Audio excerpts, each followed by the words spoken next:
Hi, my name is Barry Sterling Mitchell. I produce the Sterling Net Point Power Rankings and the Bias Plus Reports. And this is Ben and Barry on football. Hello out there. This is Ben Dickerson, your co-host. Ben and Barry on football, something you should be watching. We're glad you tuned in. Hopefully we'll have some real interesting conversation for you. Yes. Let me simply say Ben and Barry on football. You can find us at benandbarryonfootball.com. We are on the radio from 6 to 7:30 every Friday, online at WJRLradio.com, and we are on podcasts on Spotify and Apple Podcasts and on Anchor Podcasts, because that's how we build it. All right. Ben, let's kick this off. We are in the off season. There's news flying everywhere. But let's settle down for a minute and just have a little football fun. And this is a segment we're calling the Sterling Net Point Power Rankings Game of the Week. And we're like, well, there was no game this week. Well, what I'm doing is I'm looking back at the season and some of the weird things that kind of stood out when we were doing the Bias Plus reports. So like a really surprising win by, let's say, a team that had the bias really going against them, almost like one of our, what we used to call the intriguing game of the week or the bias buster of the week, right? Mm-hmm. I probably should just go back and review all the bias busters, but there were a few games that were just intriguing in and of themselves. So I know you don't know what this week's game is, but I'm going to tell you. Let's go back to week 7 of the 2020 season. What stood out to me first and foremost about this week was that the Bias Plus reports were 100% for that week. Hey, all right. That's a good way to start. Like to start off with a win. I like to start off with a win. Let's start. We were undefeated in week 7, the Bias Plus report. So as I was looking at the different games, I was like, okay, what was, probably one of the more intriguing games of the week? And it came out of the NFC West. Strongest division in the NFL, and it was the Seahawks against the Cardinals. I knew it. I knew it. Now, tell me again, you said this was week 7. Week 7 of this past season. Past season. Okay. And what really made me look at it twice were the Bias Plus favored the Cardinals by 2 points. Wow. That's what I said. and right off the top of my head, I'm going to say I probably picked the Seahawks. Week 7, I probably picked the Seahawks. But just mentally, I'm thinking that makes sense, So that, to me, that stood out. I'm like, holy mackerel, The Bias Plus was saying the Cardinals. So what I do is I go back and I watch the entire game, And a lot of times we were talking about watching Red Zone where you don't get to see the whole game, but this was a night game. So you probably sat and watched the whole game. I sat and watched the whole game. We were in the midst of a season of football at Game 7. We were just about to hit mid-season. It's anywhere from 14 to 16 games per week. So we were inundated in games. So it's good to go back and kind of see some of the things that were happening. So as I looked at the game, there were a few things that kind of popped out that were noteworthy. So yeah, we were talking about it, and I was thinking about some of the matchups that happened. But yeah, let's first off let me give you a chance to sort of react to what you just off the top, think about the Cardinals, the Seahawks, week 7. The Dickerson report was in also, in addition to the Bias Plus report, which favored the Cardinals strangely. Well, I'll tell you, the Cardinals were favored.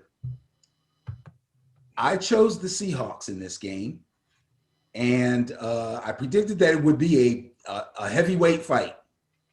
I was looking at Kyler Murray coming off a couple of strong games early in this season. Russell Wilson was still in the let Russ cook mode. Oh yeah, they were talking a lot about let Russ cook. Right. So I'm thinking this is going to be a quarterback battle, and both defenses had shown flaws, plenty of flaws, that let me know that regardless of how this game went, score-wise, that it was going to be a really good game, and that both offenses would do damage. Okay, well, you had some things going right there. You had some things going right for sure. It's just, it's just so interesting, some of the things that happened. But I mentioned, first of all, when I thought about the matchups. So you just throw a couple names out from the Cardinals secondary: Patrick Peterson and Budda Baker.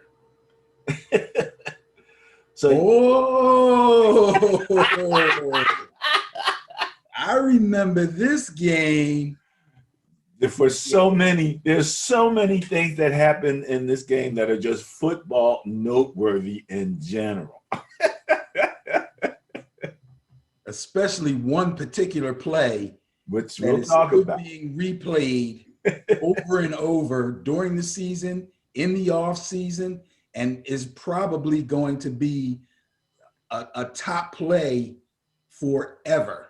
In posterity, in football posterity. And this is the funny thing. I didn't know none of this dawned on me before I chose this game. Okay. So as I'm looking at this game, I'm like, I'm going, oh my goodness. So anyway, Patrick Peterson, Budda Baker, DK Metcalf. Okay. What's the other receiver? He was the one that was killing him.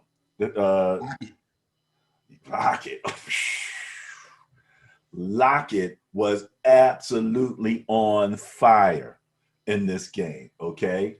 It was absolutely, matter of fact, on the first play of the game, Russell Wilson goes deep to Lockett over Patrick Peterson. Right. First play. Right.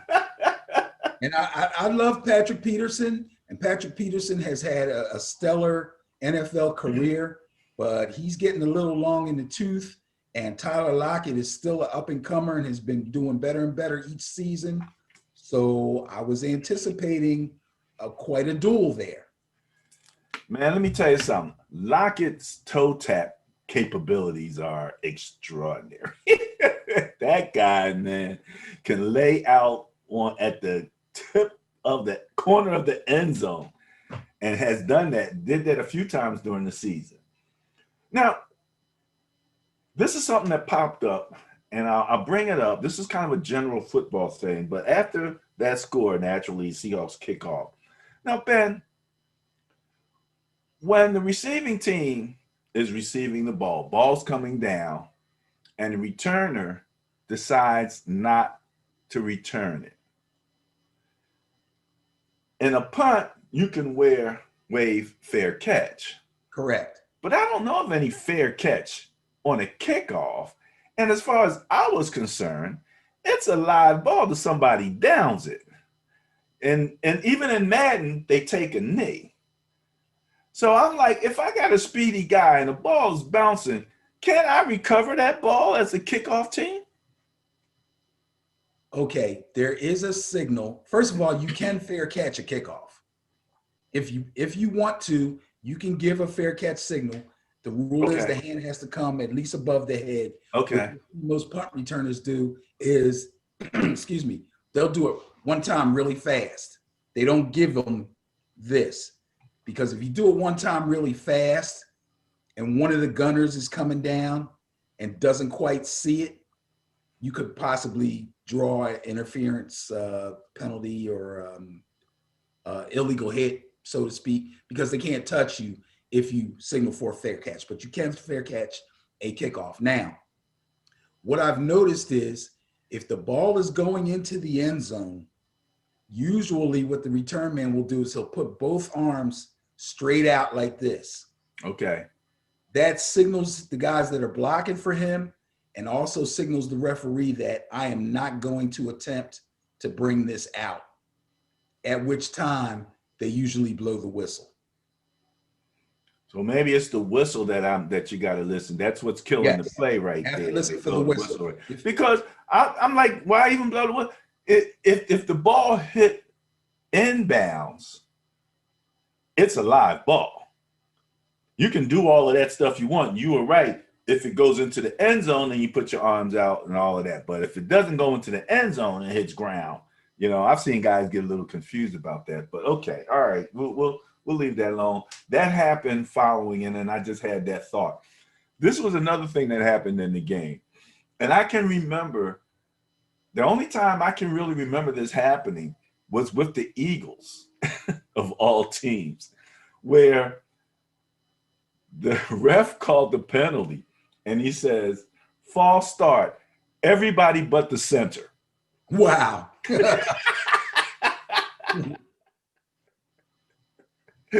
Here's the problem with that. The center's never wrong. Okay. Right?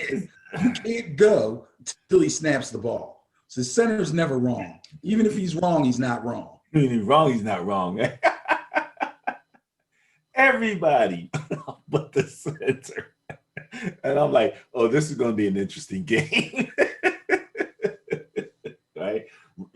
Still a second-year coach, first second-year player. So they're still getting their act together a little bit, right? All right, Ben. You mentioned it. Let's talk about it real quick.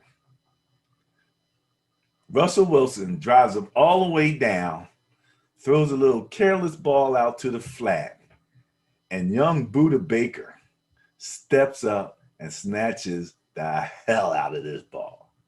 Now, remind me, if you can remember, where on the field was he when he intercepted the ball? I understand he was at the sideline. I know it was a red zone play. He was like at the 10-yard line. It was roughly around the 10-yard somewhere around there. Yeah. Yes. Yeah. So he intercepts the ball right by the sideline and immediately takes off up the sideline. At the time he catches the ball, DK Metcalf is roughly in the middle of the field and perhaps somewhere between the 5 and the 10. Right, but he's coming, DK, well, yeah, exactly. Let's just leave it at that right there. At the point that the ball is intercepted, he's all the way in the middle of the field. Buda Baker intercepts the ball right on the sideline.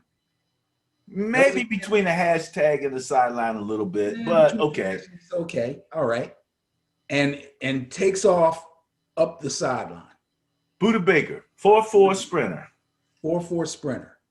DK Metcalf is maybe a yard or two behind and at least, I don't know, field's 50-something yards wide.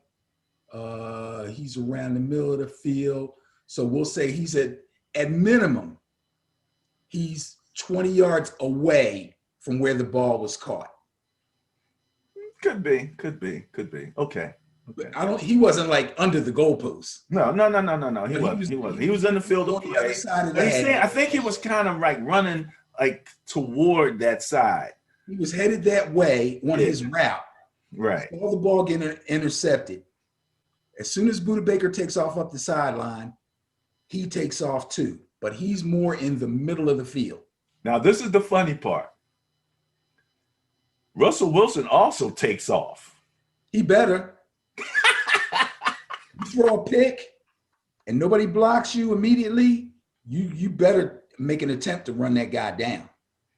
At some particular point, though, Russell sees decaf out the side of his eye, out in his peripheral vision.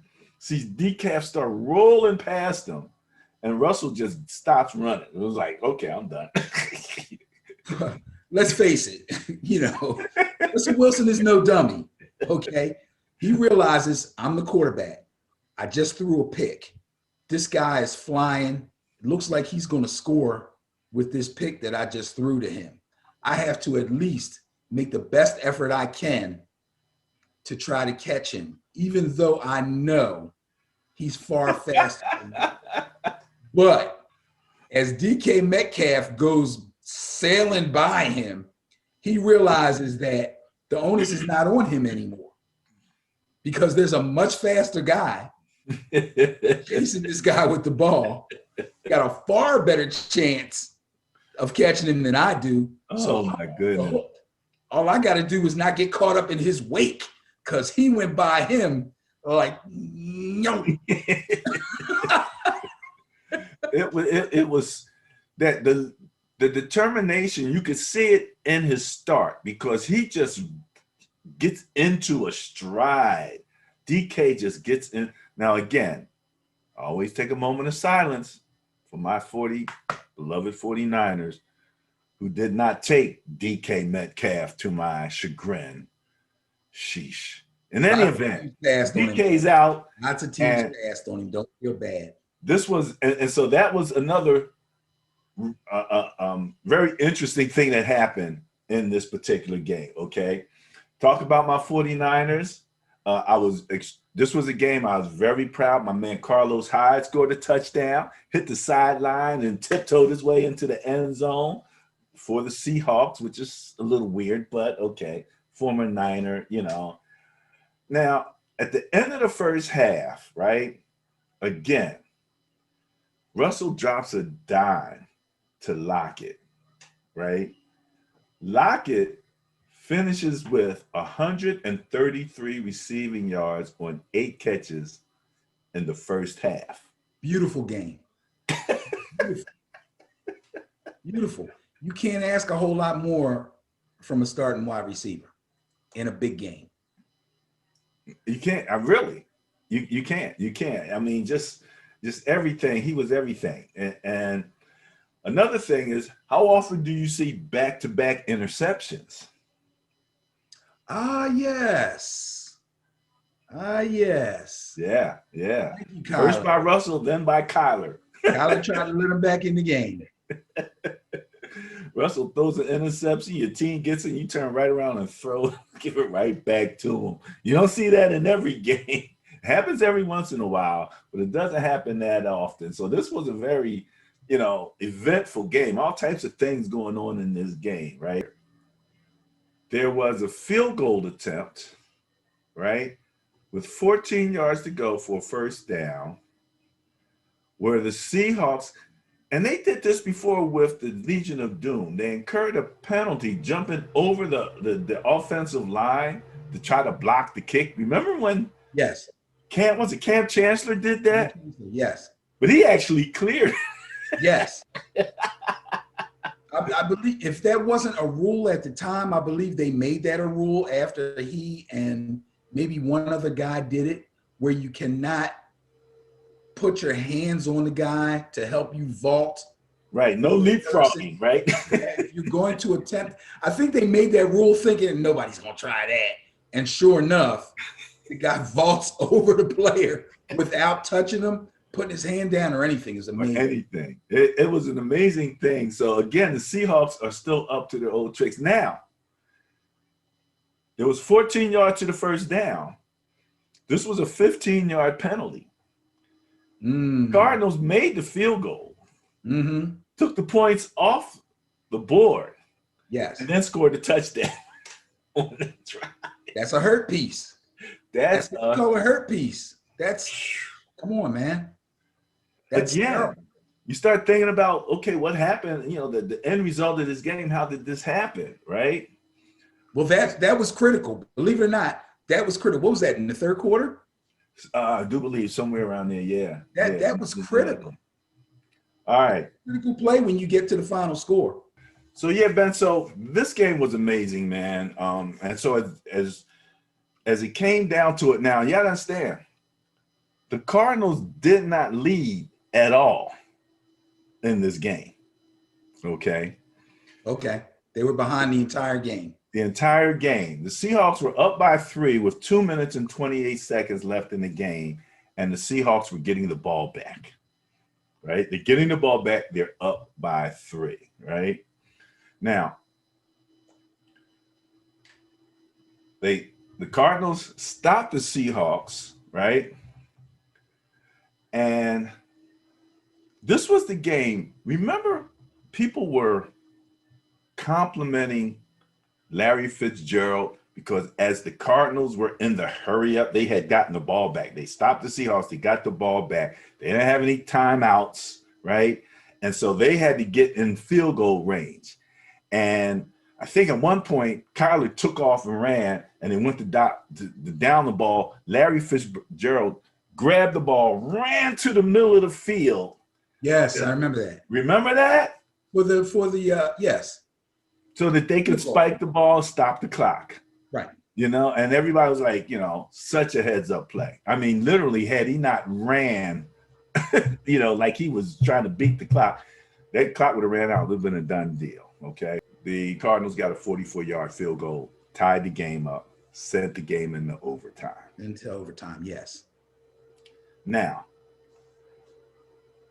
how often are we hearing people trying to change the overtime rules? Because the odds, they say, are that the team who wins the flip of the coin wins the overtime. Okay, that was the initial argument when they began to actually try to figure out what would be the proper change to satisfy everybody. And that's where they came up with the whole thing of, if you get the ball first in overtime, but you kick a field goal, the other team still gets an opportunity to win the game. But if you like the college, if you score a touchdown, it's the same as it was. It's sudden death. Yep. We get a touchdown, game over. But there are people still trying to change the rules. As a matter of fact, I think somewhere on our Ben and Barry football page, I've actually posted that link, but I don't want to get too deep into that right now. But long story short, Seahawks win the toss going into overtime. Right.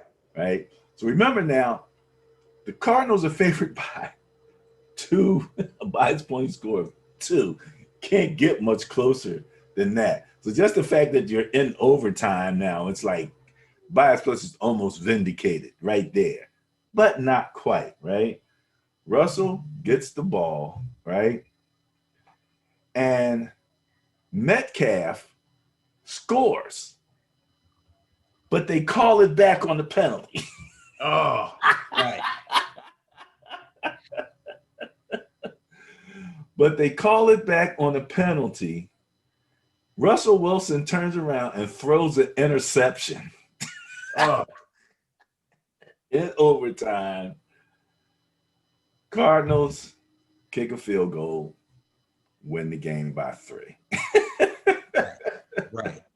And I don't want to get too deep into, like you said, we don't want to get too deep into the overtime rules and what people are saying about the overtime rules as far as being satisfied with the way that they are or trying to tweak them a little bit more.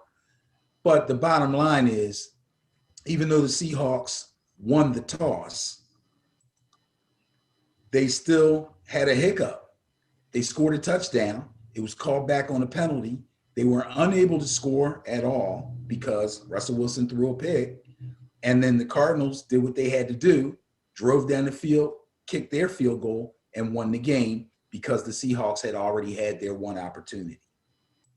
So the thing is, you win the toss, okay, yeah. The odds say the team that wins the toss will probably score in some way, shape, or form.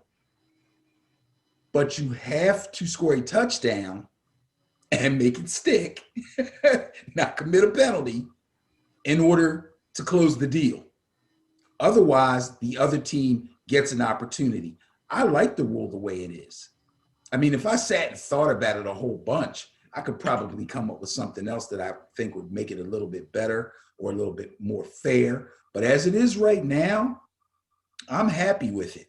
They had their opportunity. And let's face it, when you think to yourself, well, the team that wins the toss is probably going to win, let's remember, yeah, having the ball is great. That's wonderful. But each team has an offense and a defense. You lose the toss, your defense has to pick it up. Because if they do, and they hold that team that gets the ball first to a field goal or stops them or forces them to punt, they've done their job. Defenses don't go to sleep when overtime starts. You know what I mean? They still have a job to do. And if they do their job, they give their team an opportunity to win the game. So I have no problem with the rules as they are right now. I tell you the truth, I really don't. I think it's more than fair. Well, Patrick Mahomes, after they lost to the Patriots when Brady got the ball in overtime and he never saw it again, they were part of that group that started that whole question about, how the overtime is done. But to move past that, I wanted to mention that I think this game, Russell Wilson up to this point was pretty much considered an MVP candidate. Absolutely. Absolutely. He had like 3 interceptions in this game. He threw 3 interceptions. He was 33 of 50. So he threw 50 passes. Both quarterbacks threw close. What did Kyler throw? 49? 48. 48. He's 33 of 50 for 388 yards and 3 touchdowns, but he did throw 3 picks. He did also run 6 times for 84 yards. And that was the whole let Russ cook thing, okay? But Kyler... Did they have a stat for how many times he was back there burping the baby? No, they didn't count burping the baby. We'll talk about that later. Go ahead. Kyler was up for the challenge, as I expected him to be, because like I said, I thought he got off to a really good start of that season. It was only week 7. 34 of 48, 360 yards right there. Also 3 touchdowns, but he only threw 1 pick. 1 pick. And he ran for 67 yards, which we expected him to run. Right. Russ is more the scrambler. Oh, I can get the first down. Let me run out of bounds. Let me slide. Kyler is, oh, I'm loose. I can break this. Right. That's the difference when it comes to running for those 2 guys. But yeah, great game. Really exciting game. That was Sunday Night Football, right? I do believe. I believe that was Sunday night. And you can't ask for any more. Game goes overtime. And you love overtime games if you play fantasy too. Let me throw that in. Because if you have players in that game and the game goes to overtime, that just tells you have an opportunity to collect more fantasy points. More because now you're playing beyond regulation, right? So. It's funny. This week, one of the GMs was on TV saying, "This ain't fantasy football." Matter of fact, I think it was your Giants GM. Dave Gettleman, New York Giants. Yes. People were saying, are we finished with the game of the week? Yeah, we get ready to move on. Okay, and I don't know if we're going to start talking about franchise tags and we're going to talk about all of that. But let me just say, since you brought that up, Dave Gettleman was kind of being questioned with all the movement going on right now, whether or not or why the Giants' name has not come up in all these quarterback discussions. Deshaun's out there, this, that, and the other. And he said that he was happy with Daniel Jones. They want to build around Daniel Jones. Daniel Jones is their guy. And we're not just going to go and try to get this guy because he's free and he's free agent and he's unhappy and we can beat this offer and this, that, and the other, because this is not fantasy football. This is not what we do. The guy's been here for 2 years. He's learned the system. We feel if we build around him, he can be our franchise quarterback. And we decided that we're going to stick with him. And that's it. Now, being a Giants fan, I like the loyalty aspect of that. I feel like they've seen enough of him to be able to come to a decision as to whether they feel like he can be the quarterback that's going to take them for the next 8, 10 years, maybe, who knows? They don't seem to be questioning his intellect. He has all the physical skills. So I don't have a problem with it. If they feel good about him, I feel good about him as a fan. Would I like to have Deshaun Watson on my team? Absolutely. Absolutely. But, you know, I got to go with it. I got to go with it. They feel good about him. I feel good about him. I don't think it's a money deal. I don't think it's anything like that. I think like they really believe in this kid, and they really believe that if they can shore up the offensive line and get him a little help at receiver, and then we get this Saquon Barkley back, everything's going to be all right. The defense is already proven. We've got a little youth movement going on with the defense, and they played really well. So they've already proven that they're up and coming defense. They even surprised me how well they played. And when we did the Net Point Power Rankings, the Giants were far higher than we expected them to be, even looking at their record. So I have no problem with it. I just hope that they draft intelligently, make good picks. If they need to move up or move back to get people that they've watched and analyzed and feel would fit certain spots, that's all good, okay? Just be smart. O-line and receiver, gotta have them. Gotta have them early. They have to be good picks. But I have no problem with Dave Gettleman. I'm sorry. I shouldn't say I have no problem with Dave Gettleman, because he's made some bonehead decisions before. He's not as bad as Howie Roseman, but he's made some questionable moves. But I believe in him. That's my team. I'm sticking with him. All right, all right. Well, we'll talk a little bit more about the NFC East as we move into some of those headlines for the day. Let me mention again, this is Ben and Barry on football at www.benandbarryonfootball.com. Here's a quick promo. Check out Ben and Barry on football. What you need to know when you need to know it. Tune in Fridays, 6 to 7:30 p.m. All right, there's a little promo. That's what you call a little promo, Benny.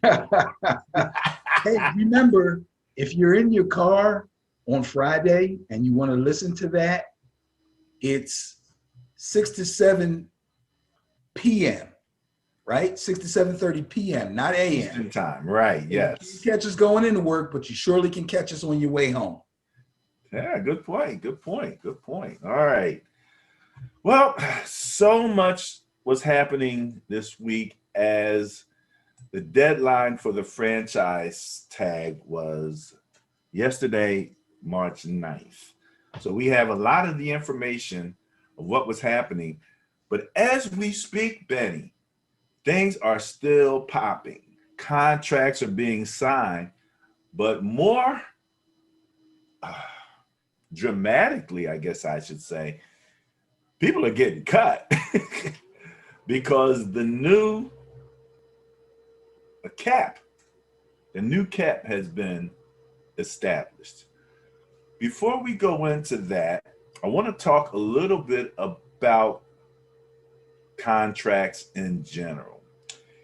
And I want to mention to people, if you go to benandbarryonfootball.com, we have a very interesting video from a company or from a group called Ringer PhD, where they really get into the ins and outs of the NFL contracts and how they sound one way, but very few people actually get through a full contract in the way that it's explained. They also talk a lot about guarantees and all of that kind of good stuff. So I just thought it was a great primer for the upcoming contract season, and that's why that's there. But I want to mention it because it's you know, when you start to understand some of the games that are being played relative to these contracts, then you start to get a better feel for whether the contract is a good deal or not a good deal, and how much is really going to impact anything. So the big news this week, Ben, in your NFC East, Dak Prescott agreed to a 4-year, $160 million contract, including $126 million in guaranteed money, a no trade clause, and a no tag provision. They're saying it averages $42 million a year over the first 3 seasons, with $75 million in the first season and a $66 million signing bonus. Woo. Dak, Move over Kirk Cousins. Move over Kirk Cousins. Kirk Cousins paved the way, though. He sure did. He sure did. He sure did. Now I got a question. Okay. Who got the most guaranteed money at signing? Dak Prescott or Patrick Mahomes? That's a good question. I don't have Patrick Mahomes' contract information in front of me. I have a sneaking suspicion that you do. Well, of course, I cheat like that, you know. But I will say this. I believe the answer to the question is Dak. Well, you know, it's really crazy. We do as much research as we can to prep for the show. And on spottrack.com, when I looked at the 2021 quarterback guaranteed rankings, can you see that? It's a little small, but yeah, I can see that. All right. We'll just go through it. They have guaranteed at signing and practical guaranteed.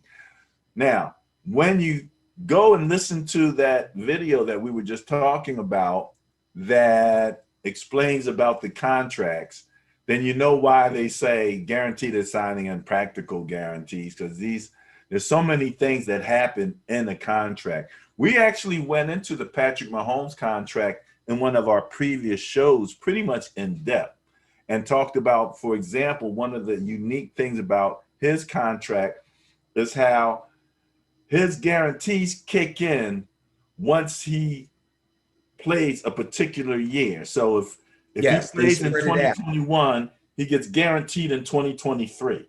Right, they spread it That out. money That's goes correct. guaranteed. That's so, correct.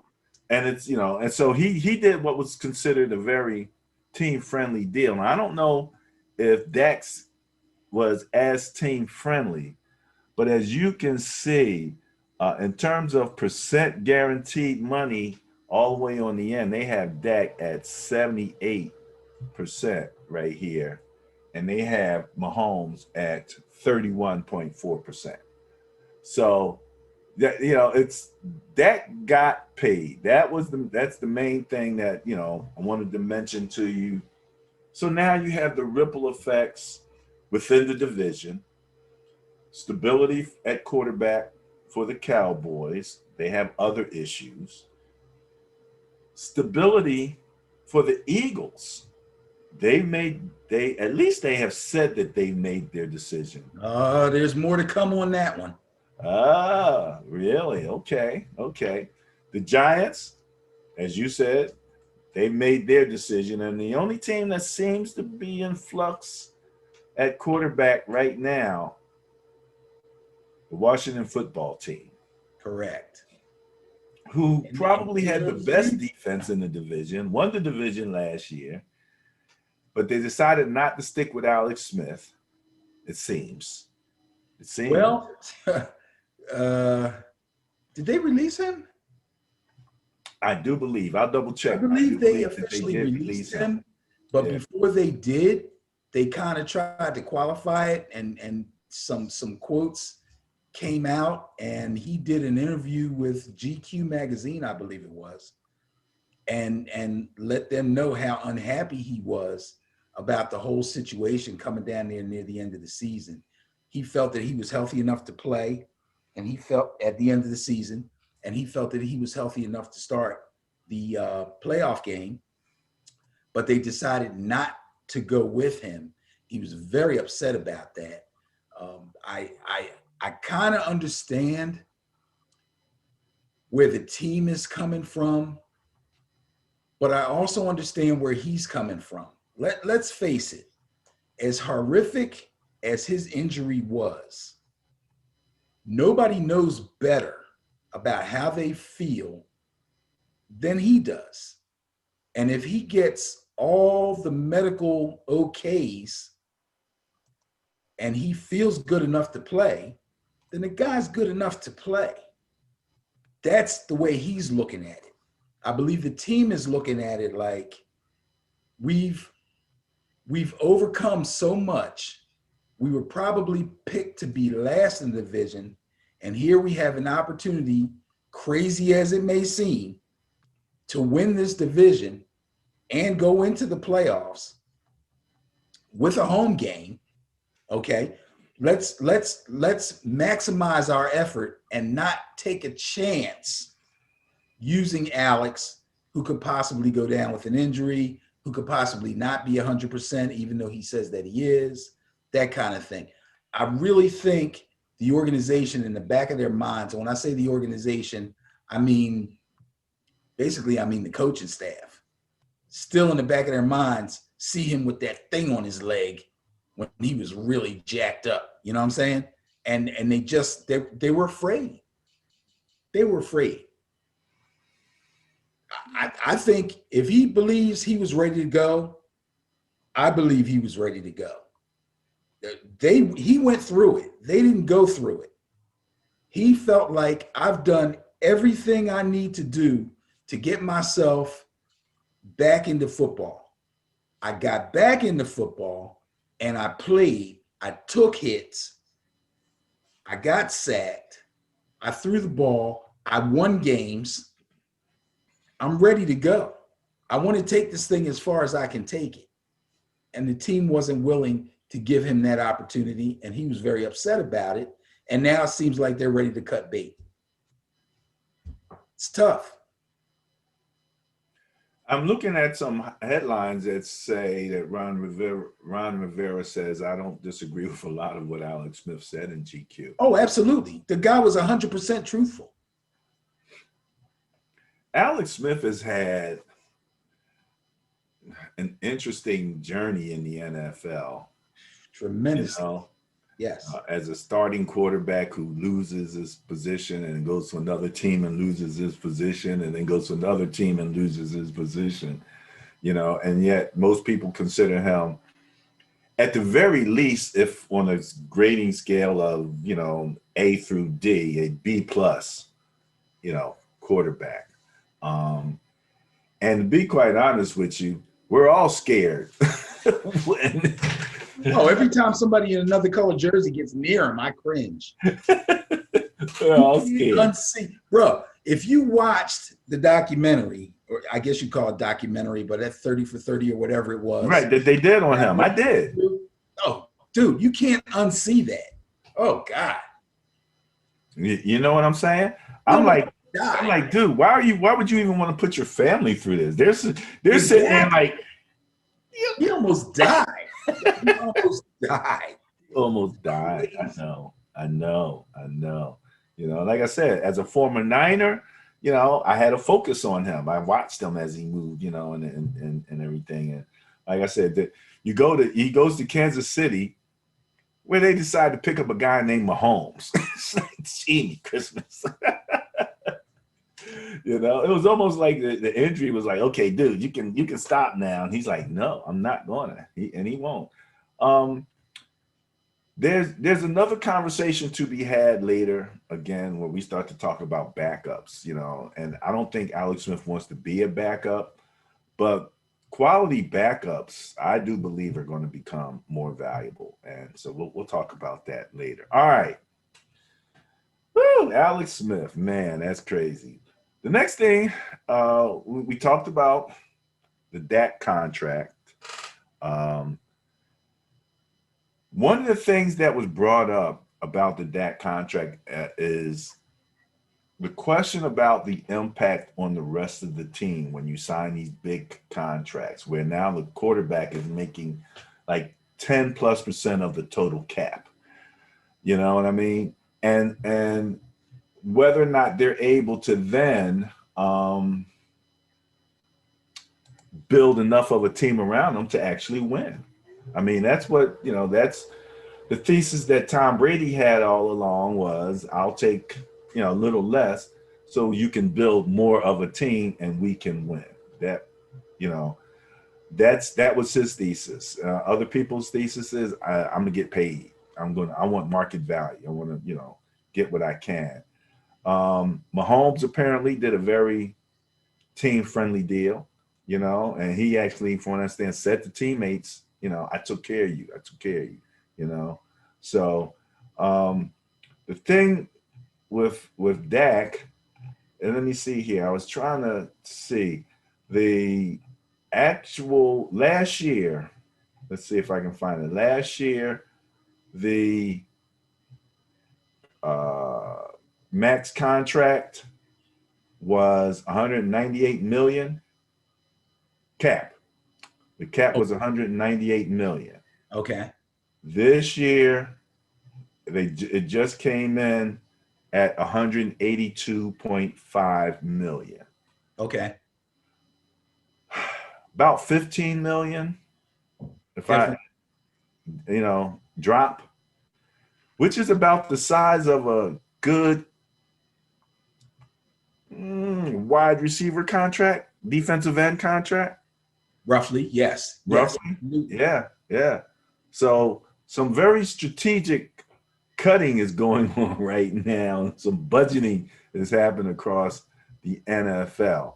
But I want to take that into the decisions that were being made relative to the franchise tag. So let's look at the players who were franchise tagged. This is from NFL.com. There were 10 players tagged. And first off, I appreciated the fact that they had a nice explanation of the different types of tags. And we talked about that and how the different people get paid in the different tags. So you've got your non-exclusive, exclusive, your exclusive, and your transition. I'm not going to get deeply into this. Again, if you go to our Facebook page at Ben and Barry on Football, you'll be able to dig deeper into the meaning of this if you want to know the slight differences between the two. But the bottom line is that these franchise tags are paying the average of the top five salaries for the position. And we even, in the show about 2 weeks ago, we showed what the average franchise tag would be for all of the different positions. And you can see what it was relative to each other. So let's talk about who got tagged. First off, Chris Godwin, wide receiver, Tampa Bay Buccaneers. As a fantasy guy, what do you say? Well, first of all, I think I know where you got this list from. I think I looked at this list. And a lot of the guys that we're going to see on this list as we go forward were on the list of the quote unquote top 25 free agents that we went over on the show last week. Okay. As we discussed that, we kind of went up and down the list, and I kind of said who I thought would probably get tagged or should get tagged, and who I thought probably would not get tagged, who would be basically, I used the words let go, but I shouldn't have said let go, but really what it would be is allow them to explore free agency by not tagging them and not signing them to a contract or a long-term contract off, right away. Chris Godwin, it's funny, he's the top guy because out of most of them, I really was pretty adamant about certain guys sticking with their teams and the teams wanting to use a tag on them or maybe come and give them some type of a long-term contract because I thought the teams liked those players for whatever reason and would want to keep them. Chris Godwin was one of the guys that I believe I said the Bucs would probably let go into free agency. So I was wrong about that. It's very interesting. The reason I said what I said was because the problem the Bucs had was they just won a Super Bowl. They just had a dynamic playoff run and Super Bowl win with their defense. And if there's any position where they're kind of stacked, it would be wide receiver. So that was my thinking, that if they're going to let somebody go, but they have to keep Levante David and they want to keep Shaq Barrett, that Godwin might be the guy that they would allow to test the waters and maybe leave them in free agency. They threw me a curve. They put the tag on Godwin. I think it's a great move. I have no problem with it. I have no problem with it at all. The challenge for them now is, because they took care of Levante, what do you do with Shaq Barrett? Shaq Barrett's a hot commodity right now, extremely hot, okay? People have watched him develop from the days when he was with the Seahawks and where he is now, and the guy looks great, okay? So what I'm thinking is they may have felt that they were able to put the tag on Godwin because they can get a little friendlier deal with Shaq Barrett. I believe that they will sign him to a 2, 3, 4-year contract somewhere between now and whenever deadline's hit or whatever, maybe sometime this summer. I think that they're going to convince him to stay and work out a deal, a multi-year deal. I believe that they believe it would have been easier to work out a multi-year deal with Shaq and tag Godwin than do it the other way around.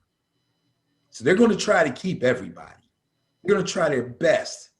And when I say everybody, I mean these guys are main players. They're major players on a Super Bowl winning team. So they got Godwin locked up. Now they're going to work on a contract for Barrett.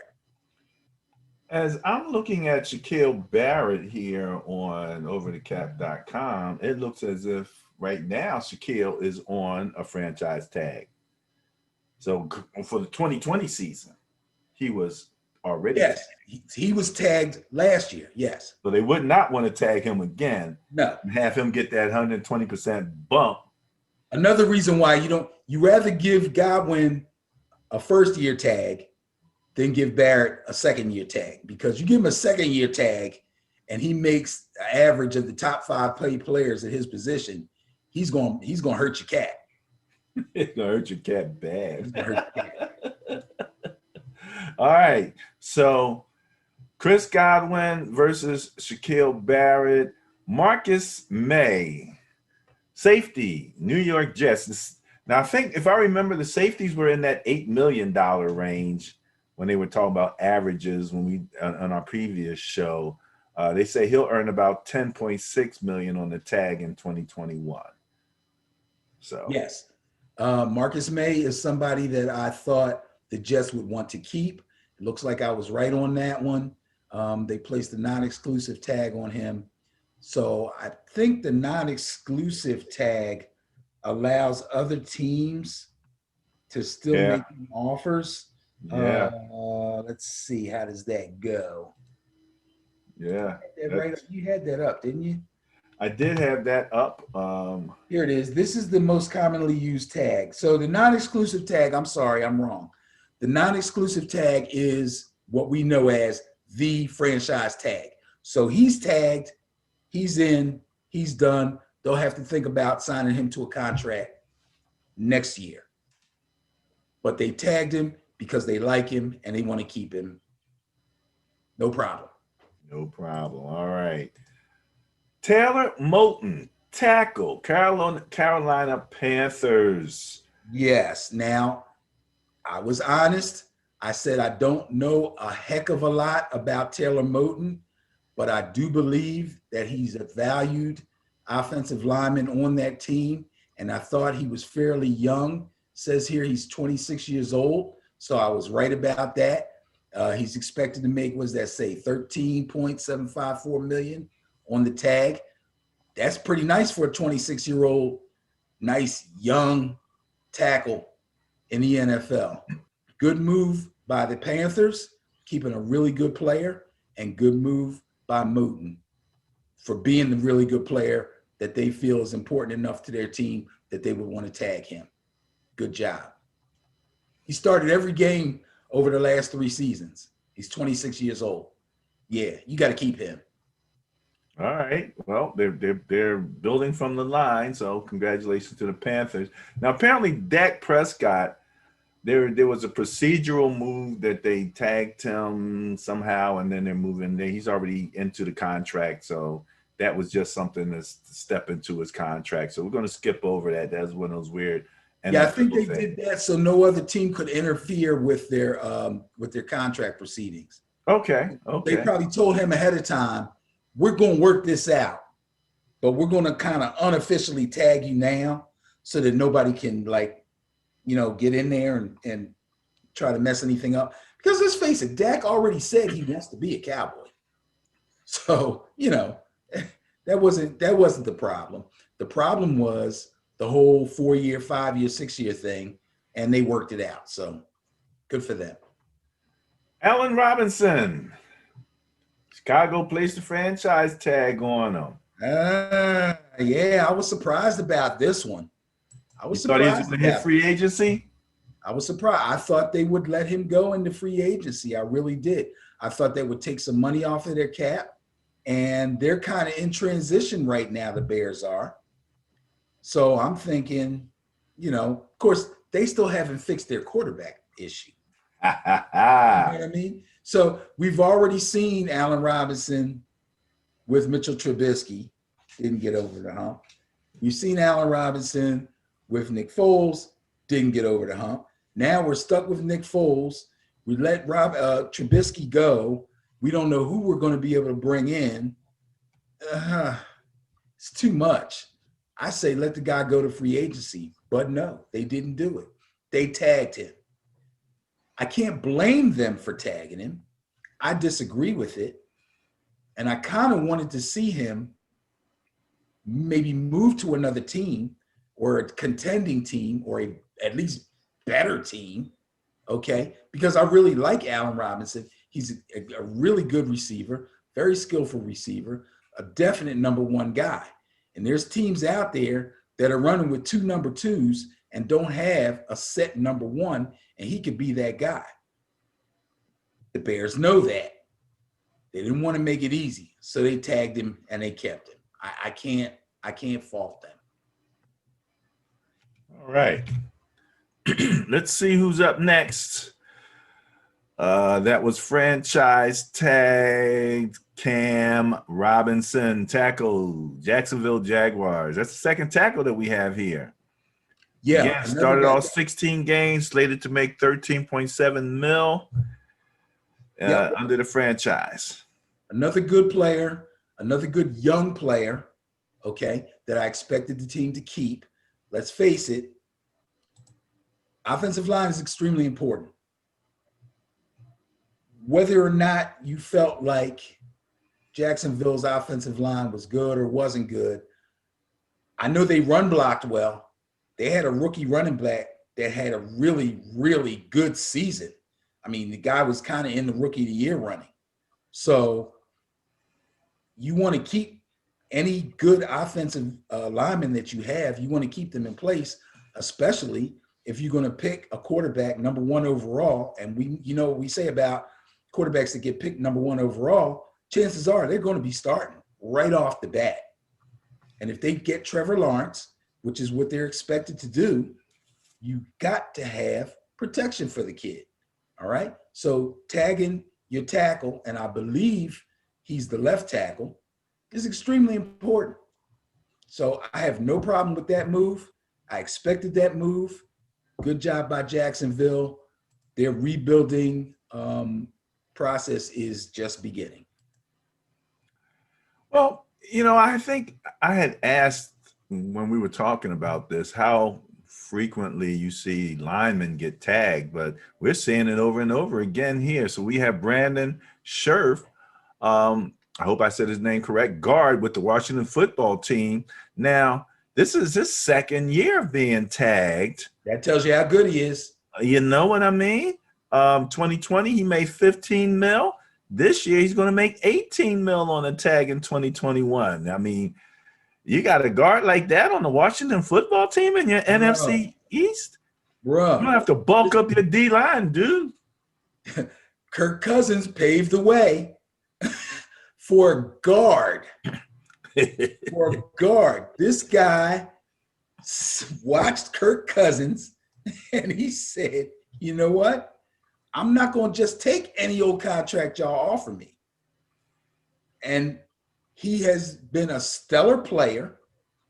He's a top player at his position, which is offensive guard. He's going to make $18 million on his second tag. And we looked at the tag prices in a previous show. An offensive lineman, we talked about the whole offensive lineman thing and why tackles weren't separated from guards and centers and this, that, and the other. This guy's making the best of it, okay? They're going to have to tag him the second time, and you got to do it because he's that good. He is a solid foundational piece on their offensive line. They had no choice. They had to tag this kid, and he's going to make $18 million, which is more than a ton of running backs. Running backs. Yeah, that's how important he is. Running backs generally their first year was like 8 mil. Yeah, that's their first year. But on a second tag, a running back can make nice money. No, well, I don't know if it's that good, but okay. All right. Oh, who's the top 5 running backs? Zeke is making good money. Yeah. That's just one guy, you know? It's tough tagging running backs because they don't want to pay running backs any doggone way. Yeah, and you hear it so often. All right, Justin Simmons, free safety, Denver Broncos. Another second consecutive tag for him. They're calling it procedural. He hasn't signed a contract, so it sounds like they're trying to do the same thing that happened with Dak, where they keep him exclusive until they get this contract done. They're looking at around 13.7 million in 2021. If they don't agree on an extension, I guess that would be his tag number. Yes. So the procedural move means that they are really seriously trying to sign him to a deal. And usually, like I said, they'll let the player know, we really want to sign you to a deal. So we're going to put you on this procedural. We're going to make the procedural move because that's how important you are to us, and we really want to keep you.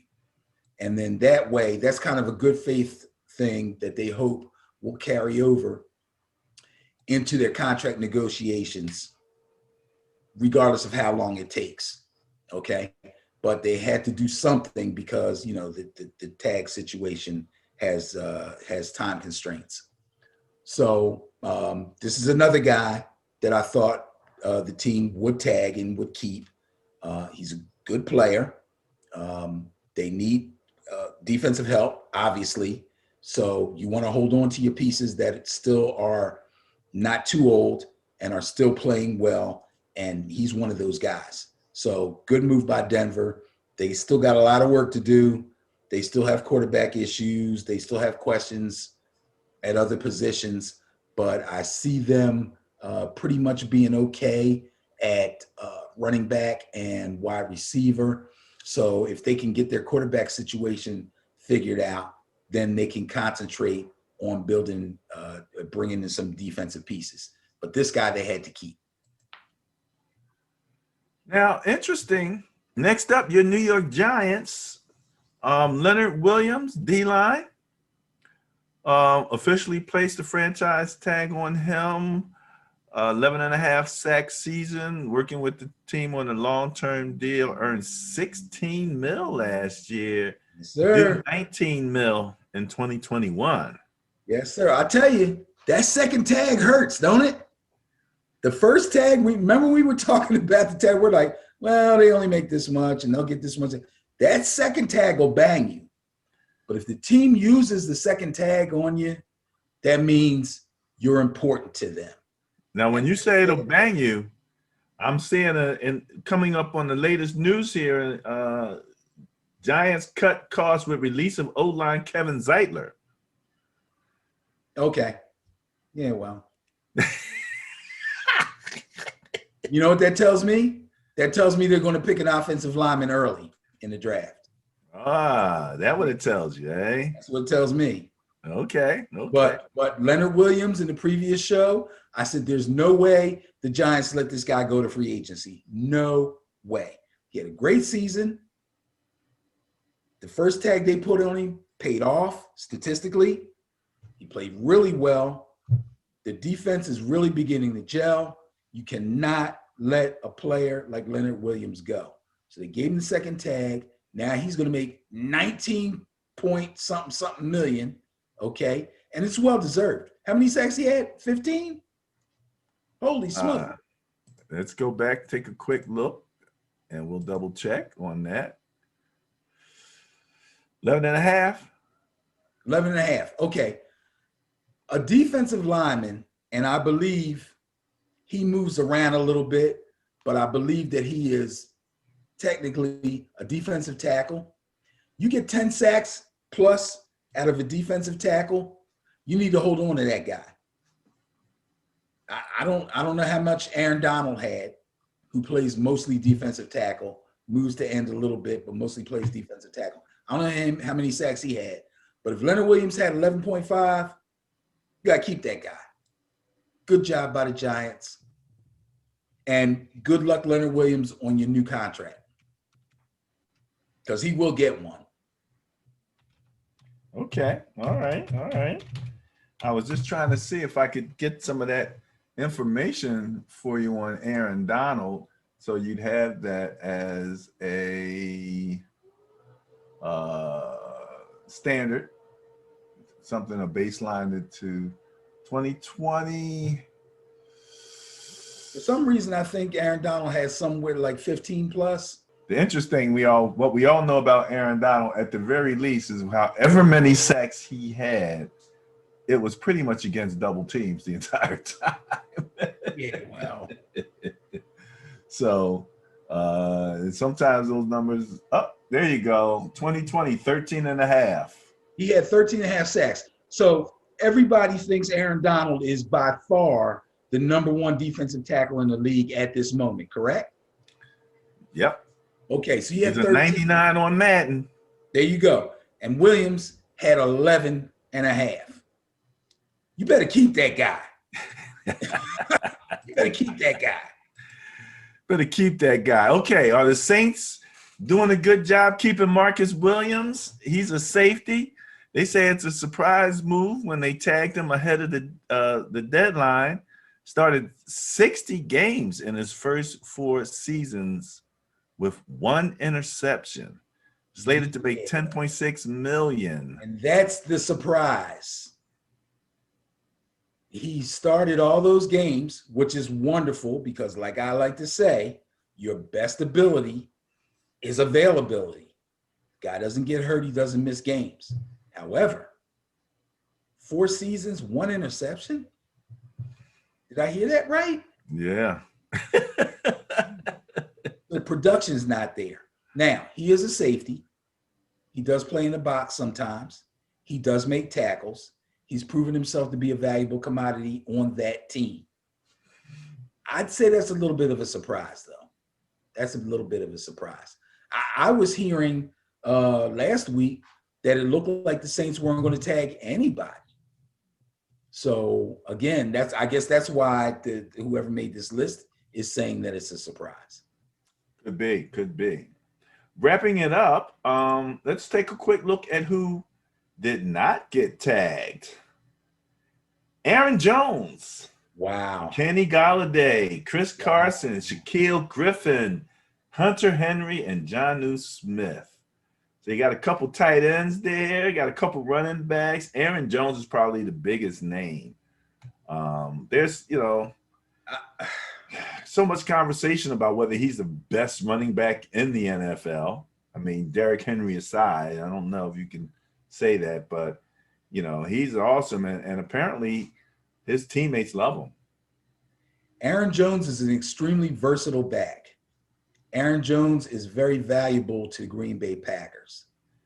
The only thing that hurts his value is the late season surge by rookie A.J. Dillon. And I don't think you'll remember, but way back during the 2020 draft, or even before the 2020 draft, or somewhere between the draft and the combine, or well, there was no combine, we talked about rookie running backs. We were going position by position. And I said, A.J. Dillon, to me, is the next thing to Jerome Bettis. A.J. Dillon is a young Jerome Bettis. And although he didn't get an opportunity to show what he could do, for whatever reason, over the course of the season, near the end of the season, because of some injuries, he got a chance to play and he was able to shine. A.J. Dillon is kind of hanging over Aaron Jones's head. And if the Packers feel like they can go with Jamal Williams and A.J. Dillon and they can let Aaron Jones go, because if they pay him, they're going to have to pay him. Now, I don't know if they tagged anyone else. There was nobody else on the list here about Green Bay players that got tagged. So okay. I don't know. Maybe they don't want to tag anybody this year. I don't know. But if they held off from putting the tag on Aaron Jones, well, I mean, let's face it. They're doing one of two things. They're either going to let him go into free agency, test the waters, because, you can test the waters and then come back and still try to work out a contract. But if they let him test the waters with the possibility of him getting picked up by another team, then they feel comfortable with Jamal Williams and A.J. Dillon, who is a young up-and-coming running back that I know they like. If they tag Aaron Jones, I believe it would be his first tag, which wouldn't really cost them that much money. So that's kind of surprising to me. I would think that they want to keep him. Unless they're going to tag somebody else, I don't know what they're thinking. I don't know what they're thinking. But I know to sign him to a contract, it will not be cheap. It will not be easy. Because he's got a lot of good numbers behind him that say, yeah, we're gonna hammer out a good deal for my man. They may not want to do that. Aaron Jones has been extremely inexpensive. Yep. I'm looking here. He's outplayed his contract. 2020. He's tremendously outplayed his contract. Tremendously. 2020, he made $2.18 million. He has tremendously outplayed his contract. He did not make $2 million. At any year before that, he was $695, $519, and $515. That's what I'm talking about. A little over $500,000. That's what I'm talking about. Oh my goodness! So if that's what they do to running backs, man. They use these running backs, get all their juices used up in what, the first 4 to 5 years of that rookie contract, and then they get funny with them. Now you want to get funny with them, right? But Aaron Jones hasn't been seriously injured, and he's still got a lot of juice left, and he's got a stack of numbers that he can take into the negotiating room with him. Believe me, bro. They know if they say, okay, Aaron, come on in, let's hammer out a deal, that his agent is going to be like, let's go. And he's going to try to break the bank. And they may not be willing to go through that. They probably don't want to give him the kind of money that he deserves, let alone what he's going to ask for. That's just the Packers. I don't know. They're not known to be cheapskates, I would say, but I don't think they're up for it. All This right. could happen, though. This still could happen. He could still sign. All right. All right. So Aaron Jones, Ben, has been a deal, no doubt about it. And we'll see whether it's just time to get paid. You mentioned Kenny Golladay as one of your top receivers, guys that were definite number ones. So Yes. it looks as if he didn't get franchised either. So he's going to be out there. Yes. Kenny Golladay is a guy that I said in the previous show that I thought the Lions would allow to go out and test the waters. Kenny Golladay will get picked up by another team, no doubt about it. Like I said earlier, there are several teams out there that don't have a true number one wide receiver. Kenny Golladay can fit that position for a lot of teams. I'm hoping that he gets a chance to get to a team that's pretty good or even a contender, because he's been slaving away with the Detroit Lions for a long time. But him and Matthew Stafford have had a great connection. There's no reason why he can't do that same thing for another team. But I didn't think that the Lions would keep him. I'm pretty sure that they're not in they're not in full rebuild mode, but they're pretty much in rebuild mode. It's weird with the Lions because it seems like they're always in rebuild mode. Like they never get totally built. It's just one setback after another. But now that Stafford's gone and they brought in Goff, I think this is going to be a real rebuild mode for them, because they have such a young quarterback now. And it's a young quarterback with a lot of promise. So you want to build around him. You would think that they would want to keep Golladay. But again, we might have a situation where they feel like if we let him go into free agency and he gets picked up by another team, we take a lot of money off of our books and we can start over with younger players. They still have Marvin Jones. They still have a couple other guys. It's not like they'll be receiverless. You know what I mean? They have receivers.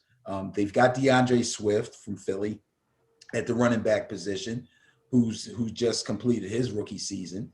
So they're expecting a lot out of him. They got to rebuild the offensive line again, of course, and they got a lot of work to do on defense. So they got plenty of stuff to go. So trying to fight with Kenny Golladay over a contract where he's going to demand a lot of money, that they would look foolish fighting him over because he's earned it. Sometimes it's easier to let the guy go. Okay. All right. The thing also about Kenny is that he apparently came in 2017. He's made a total of $4.578 million in the 4 years, and half of that was last year. So just like Aaron Jones, he's another one who they've really gotten great return for that rookie contract, from him. So, all right, next up in that list that we were just looking at, Chris Carson, running back, Seattle Seahawks. And you got two Seahawks there. You got him and Shaquille Griffin. Now, Shaquille is the one missing the hand, correct? I believe so, yes. And I remember that what they did with him going into the 2020 season, they literally put him on a practice squad, but they did that kind of to protect him and hold on to him without completely letting him go. And then they wound up actually bringing him in. As a matter of fact, we talked about the Cardinals Seahawks game. He was the spy for Kyler Murray. Yeah, it didn't work out too well. Well, you know something? Believe me, had he not been there, Kyler might have went off on a lot more yardage. Because there was a number of times when Kyler had to pull up because he's pretty fast. He's pretty fast, and Kyler pulled up. So he might have had a lot more yardage running had Shaquille not been a part of that defensive plan. let me make a correction here, and this is crazy. The brother with the hand is Shaquem Griffin. Shaquem. Oh my goodness. So they let Shaquille go. Yeah. Ew. Yeah. Now, just to Now, remind you, Shaquille because might already be off. I don't know. I'm using the same terminology kind of that you are when we're saying let go. We mean they're letting them test the waters in free agency and see if they can get a contract with another team or come back and try to negotiate a contract with the team that they're already on. So all is not lost just because they did not tag these guys, but these guys' names are up there because their contracts are up and they're becoming free agents, and they're key players, or at least somewhat key players on these particular teams. And there are players that if the team is going to tag somebody, they would probably be the guy in line to get the tag. So they're saying Shaquille Griffin did not get the franchise tag, which Right. means he can now negotiate with other teams. He will probably end up with someone else. Chris Carson, while we're talking about the Seahawks, I respect as a really good running back. He's not as complete a package as Aaron Jones, in my estimation. He's also had some injuries that have kept him out of a bunch of games, which is a little problematic. But when he's healthy, Chris Carson's a really good running back. And I don't think that the Seahawks want to lose him, but I'm not shocked that they did not put the franchise tag on him. Not shocked at all. No? No, I'm not shocked. Okay. Okay. All right. Next up, what we have here in this little short list, Hunter Henry, tight end with the Chargers. Now, I thought Hunter Henry was working pretty well with Herbert there last season. But again, things are really tightening down now because, it's not like the owners didn't have some idea what that new tag was going to be. So they kind of knew what the tag was going to be. They had a floor of 180 million. They knew it wasn't going to be lower than that. So 182 million is just a couple million higher than that. So Hunter Henry, is he on your fantasy list? Hunter Henry's a pretty good fantasy player, but he's not a top guy. He's, I would say he's probably second tier. He's had some injuries also, not anything really, really bad, but enough where he's missed some games. Is he a rookie? No, he's not a rookie. I believe he's a second or third year player. Because I'm looking here, they only have him for 2020, and he's at 10.6 million. So he must be something's going on here. Yeah, That might have been his first year. That might have been his first. Entry 2016 draft round 2, number 35 overall to the Chargers. So there you go. Okay. So he's been around a little bit, and like I said, he's never really cracked the upper echelon of NFL tight ends, but he's kind of like a second tier guy. But injuries have held him back a little bit. He's one of those guys that continuously shows promise and potential, but never actually bears it out. He's not as great a downfield guy as a Kelsey or a Kittle or a Waller. He's nowhere near those guys. So if you're not going to be a guy like that, then you got to make your money in the red zone. And he hasn't been a stellar red zone guy either. He hasn't been a high red zone target either. But he's a big kid. He's got good hands, and he can move a little bit. I'm not 100% sure about how good a blocker he is, but I think he's at least a good blocker. Okay, so he should be a solid tight end, I would think, and he's still young. So unless they have their eye on somebody in the draft, I would think that they would want to at least try to work out some kind of contract with him. Now, you say he's been around since when? When did he get drafted? I think I said 2016. 2016. Okay, so he's been around for a little while, but they never tagged him before. So what's he made? See, this is the whole thing. Teams are weighing, is it worth it to me to tag this guy? Is it worth it to me to save the tag to put on someone else and try to work out a deal with this guy? I'm thinking he's not a guy you want to franchise tag, but he is a guy that you might want to work out a 2-year contract with, because he's been there. He knows the system. He's been around. He's a good teammate. You know what I mean? And you got Justin Herbert just going into his second year. So you want to keep things as settled for him as possible.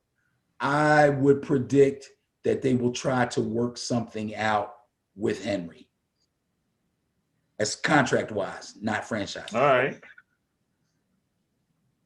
I have Hunter Henry again, 2020 making 10.6 million. So he's making some money. Not bad at all. Not bad. Yeah, but okay. if they tag him, he'll still be he won't make much more. Say that again? I said if they tagged him, he wouldn't make much more. Oh, okay. Okay. And another tight end on the list, Jonnu Smith, tight end with the Tennessee Titans. Now, I like Jonnu Smith. A lot of people don't know about Jonnu Smith, but if you play fantasy, you probably know about Jonnu Smith. Jonnu Smith is one of those guys that you keep waiting for him to explode. First of all, he's a big guy. He can catch and he can run, but if I remember correctly, he's a pretty big guy. But he's been limited again with injuries. It's not that big. 6'3", 248. 248? Yeah. 6'3", 248 is good size. Okay. I mean, you know, tight ends are some of these tight ends are big now. That's true. That's true. Let me put it this way. He plays bigger. Okay. Okay. He's a bully kind of player. All right. He'll go up in traffic. You know, he'll catch that thing over the middle. He's that kind of guy. I was looking for him to really come into his own this past season with the ascension of Ryan Tannehill, but injuries kind of took him down. Not worth putting a tag on. He's just not. He's a good player. He's not a great player. His best years are still ahead of him. But I think they feel if he goes on the market, he either won't get picked up by another team or won't be satisfied that other team with the money that other teams are offering him, and he will end up staying. He's another guy coming out of a rookie deal. It looks as if he made 2.3 million last year, but he's only made 4.5 million over a 4-year period. From right. So they're not going to put a tag on him and give him 10 million. Right. You know what I mean? At some point, though, it's his turn. You know, again, coming out of these rookie contracts, now it's these guys' time to get paid. And you know, when I was looking at 2020, he had, let me see, how many touchdowns? Ooh, 8. 8 touchdowns. He had 8? Yeah. He had 8. He had 3. Oh, that's right. I forgot. And 2. He had a stretch of games. He had a stretch of games where he was like racking up touchdowns, and then he got hurt. Ah. I remember because I picked him up on a couple of my fantasy teams. And then when he went down, I ended up dropping him. He only missed 1 game, though. They said he played in 15 games, but he might have been playing hurt, so yeah, he was. Yeah, it might not have been the same. He was shaky. He wasn't the same. He wasn't the same. But he had a streak. He had a hot streak, so he showed potential. You know, if I'm him, if I test the waters and I can't get a deal, I come back to the Titans and I try to sign for 1 year. and bet on myself and go back into free agency again next year. Okay. And if he has a great season, guess what? Then they will tag him. All right. So that I want to move on to something back to the NFC East, and we were talking about quarterbacks and things of that nature. And the Eagles owner made the statement that Jalen Hurts, that he wants the team to do everything in their power to make him successful. Now, the funny thing about Hurts is this. When I looked, and you know, I'm a Madden guy, so a lot of times I just look at Madden just to see, you know, where the analytics, where the, you know, stats have gone. And overall, it's really funny. They still have Wentz on the Eagles on the game, so they didn't update that yet. Wentz is rated overall 72. Hurts is rated 71. Wow. In the game. Wow. Speed-wise, Wentz is 81, Hurts is 87. They're equal on strength at 72. Hurts has a higher agility number at 88 versus 81 for Wentz. And Wentz has the higher awareness. Awareness, Jay Hurts, awareness, 68. C. Wentz, awareness, 66. Wow. So it's not that big a difference. Wentz is lower. You would think Wentz would be higher. Wentz is a, you know. Oh, wait. Oh, Wentz is lower. Wentz is lower in awareness. Oh, God. He's 66. And you know why I said what I said? I don't play Madden. Right. But I said what I said because Wentz has experience. That's, yes. So I automatically am saying he's got to have a higher awareness number. You would think. You would think. Now, again, these numbers are cold. I mean, they don't, there's no love in these numbers. It is, you know, however they extract that number. Now, just looking at the throwing capability, okay, in terms of throwing power, Wentz has is rated 90, Hurts is 84. A little stronger arm based on, again, these are Madden ratings. Short accuracy, in terms of the short accuracy. Hurts is 84, Wentz is 83. So they're giving accuracy to Hurts on the short passes. On the medium passes, Hurts is 79, Wentz was 78. And on the deep passes, Hurts is 79, Wentz is 78. So basically, they just looked at Madden and said, yeah, trade him. We're not losing anything. We're not losing anything. We're not really losing anything. Exactly. No, these Eagles fans got themselves all tied up in knots, man. They're like, oh, I don't know what to do. Wentz good. Stop it, Is that weird? I just thought it was so weird that they were so closely related. You know, and wow, you know, I just, especially in the awareness, and you hit it right on, even as a non-Madden person, you got to think with that experience, his awareness has to be higher than Hurts. That's awful. That's awful. But you know what? and believe me, you know, I don't like to get into long conversations about Eagles because people know I'm a Giants fan, so they automatically think that I hate the Eagles. I do not hate the Eagles. I do not like Eagle fans. And that's not, I know that sounds like a big blanket statement, but I know a lot of Eagle fans, and there are a lot of Eagle fans out there that I see on Facebook and Twitter and whatever that just make no sense to me at all. And they're very annoying. I listen to them on talk radio. They're very annoying. You sound like, what's his name on the show? What's the black commentator and hates Cowboy fans?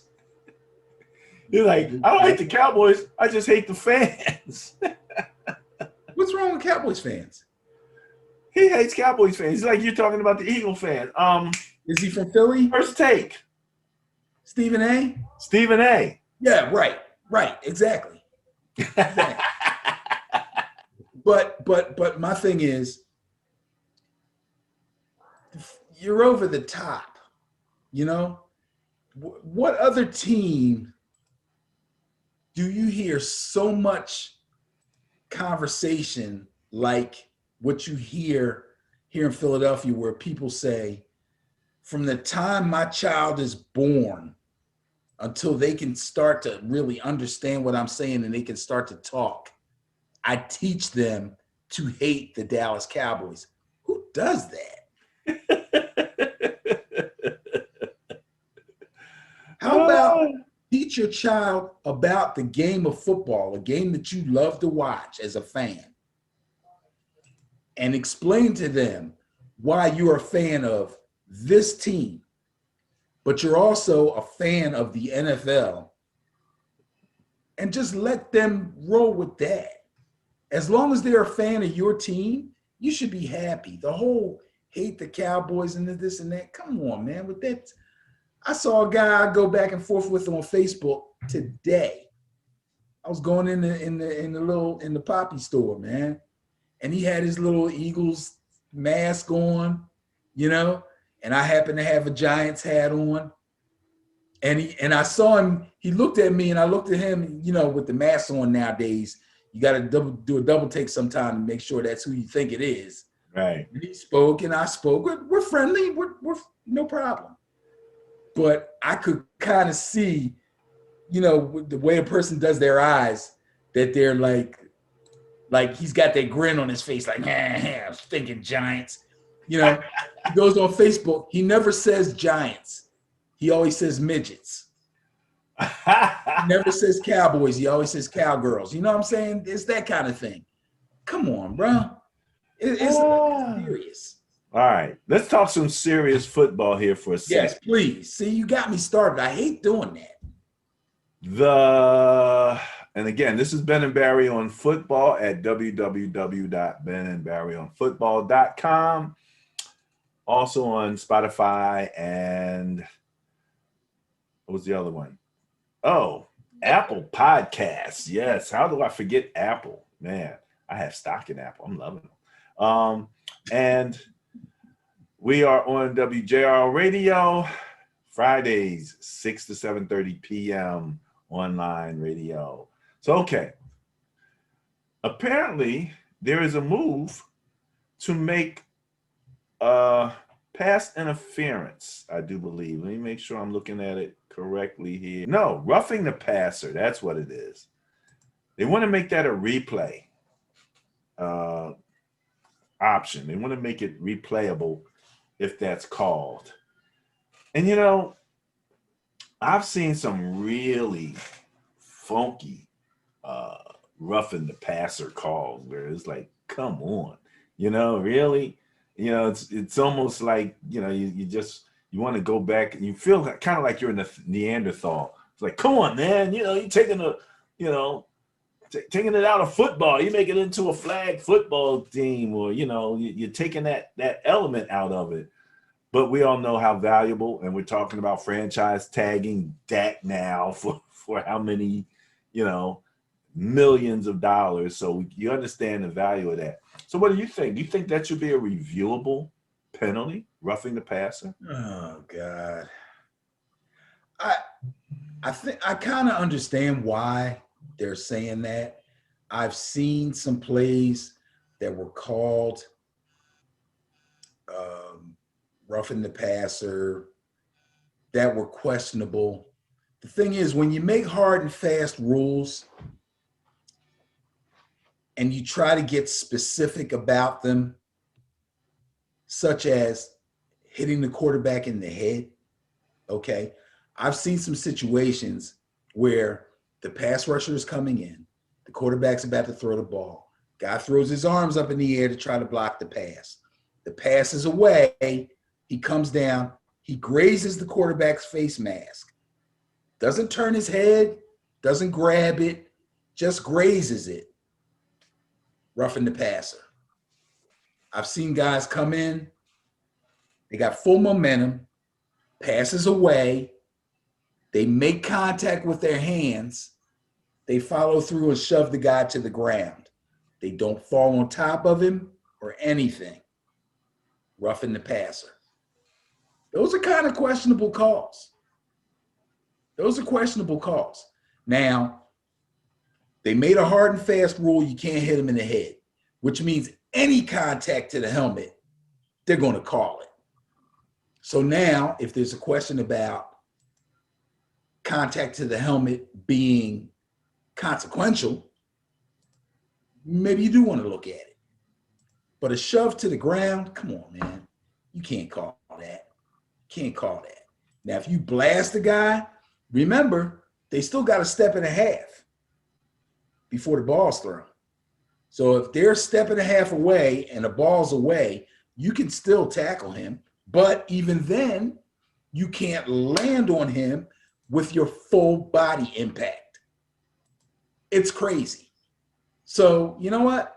Maybe it is better that they review them. I mean, it's too many wholesale calls. And there's a lot of questionable stuff. Did it hurt? Did it look like it hurt?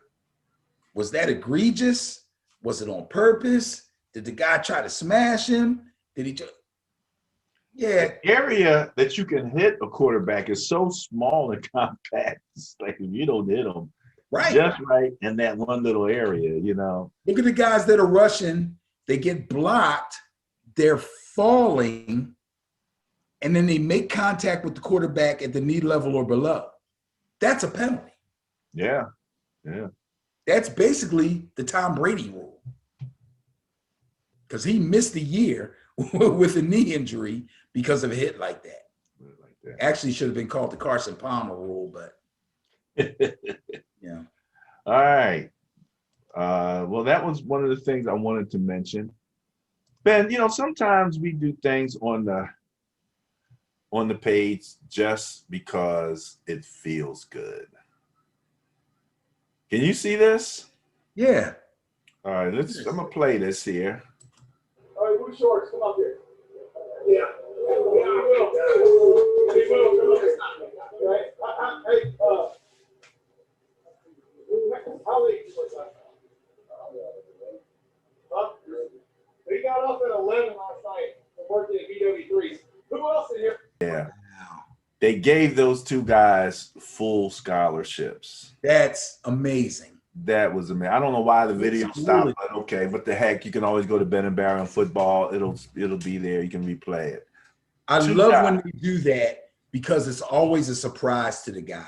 And they always do it like right after a practice or right after a workout or while everybody's finishing up in the gym, and they bring the whole team around and they bring the guy up and he doesn't know what is he calling me up for?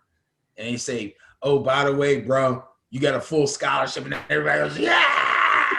That is the best, man. I can always get a little tear right here. A little tear. That is so cool. A football-shaped tear coming right here. Bro, that is so freaking cool. I had to include that, man. It's a great story. It's a great story. And I just think that, you know, again, our hashtag is football is life, you know, and football, athletic scholarships, we've talked about athletic scholarships, man, you know, they're tough to come by nowadays. You know, you get a school and they get, you know, a certain amount of money and they try to split it amongst a whole bunch of athletes and, you know. Yeah, they've cut back on the numbers. Yeah. So I just wanted to kind of share that. Okay, we're about to wrap up. This is International Women's Month. Yes. I do believe. So one of the stories on Ben and Barry's page, and make sure that I got this right, was about, there she is, Maia Chaka, who officially became the first Black woman added to the NFL's officiating roster. They announced this early this month. And so I just, you know, and now look, this is a former Virginia teacher. And a lot of times when we see referees, they're like lawyers. They are always generally have another job. There was a lot of talk about making, High-paying job. huh? Most of them have high-paying jobs. Yeah, right. They have pretty good jobs, but there was talk about paying them enough money, paying referees enough money so they wouldn't have to have another job, so that they would be full time. There was some question, maybe wouldn't need that roughing the penalty review, I tell roughing you the what, passer review. if that's the plan, they're going to have to start working on it slowly until they start to phase out some of these older guys, because some of these older guys are like doctors and lawyers, and these guys are not going to, plus they're the older guys, so they don't want to be full-time referees. You know what I mean? Yeah. I mean, that would kind of be a waste of money. You know what I mean? You almost have to pay them like a player. Right. Because their season is only as long as the NFL season. Yeah. So, but there's nothing wrong with that, because any everyday working man can start doing, little league and flag football and work their way up to high school and then go Division III. If you put your mind to it and take it seriously, you can do that. You know what I mean? You can do that. I know people that are at the D3, D2 level now. Okay. Okay. You know? Well, we also knew the coach, Coach Lowe, right? Yes. That went down with the Tampa Bay Buccaneers. And again, the reason I brought that up, He coached semi-pro. right. She coached semi-pro. Is that this is, International Women's Month. Women are making more and more inroads into coaching, into administration and management. A number of them are already owners. And I took a look. They were at an article that was talking about, prominent women in football, but many of them were wives of the owners. They were like the couple, you know what I mean? A lot of times And the the guy man died off and now right. the woman is running it. And, Yes. So, you give them props because as business women, they're running $1 million corporations. So you got to give them props. Yep. But in many cases, they weren't the one who, the man is kind of given the credit for having been the owner, bought the franchise. He was the one who had the big business that allowed him to buy purchase the NFL team. franchise. Yes, but the wives of these guys love the game and grew up, or at least went through their entire courtship and marriage to these guys with the game. With the game. And learn the game. Right. And learn the game and learn the business of the game. So if these guys pass and leave it to their wife, they know what they're doing. Just like Jerry Buss left the Lakers to his daughter. You know what I mean? He knew what he was doing. They know the game. They're they might not be as good an owner or whatever, but they know the business of the game. And they felt, the owners felt comfortable with leaving the team in their hands. And Jeannie Buss is probably a great example, considering that, she just came off of a championship, Right. And leading that organization. And it hasn't been that long since she really took over full reign. So yeah, absolutely. Absolutely. So we'll talk about some other examples as the month goes through. It's still, early in the month. Month's not over yet. All right. Ben, we've talked about all types of stuff in today's show, man. Covered a lot of ground. On our Facebook page, we also do have the schedule for all of the pro days. Oh, okay, cool. Yeah. We got the pro days. The league gear will end in about a week or two, and a lot of things are still happening. As I said earlier, there were people getting cut, and there's a lot of restructuring that's happening right now. Now that they know what the new salary cap is, they know what they have to do now. There's no doubt about it. So it's going to be real interesting what happens between now and next week's show. So that's it for me. Do you have any final comments? Just want to remind people, and I'm sure if you've been watching us, you know, and if you haven't been watching us, if this is your first time, I want to let you know that Barry and I have known each other for many, many years. I'm not going to throw any numbers out there, okay, but it was before I had all this gray in here.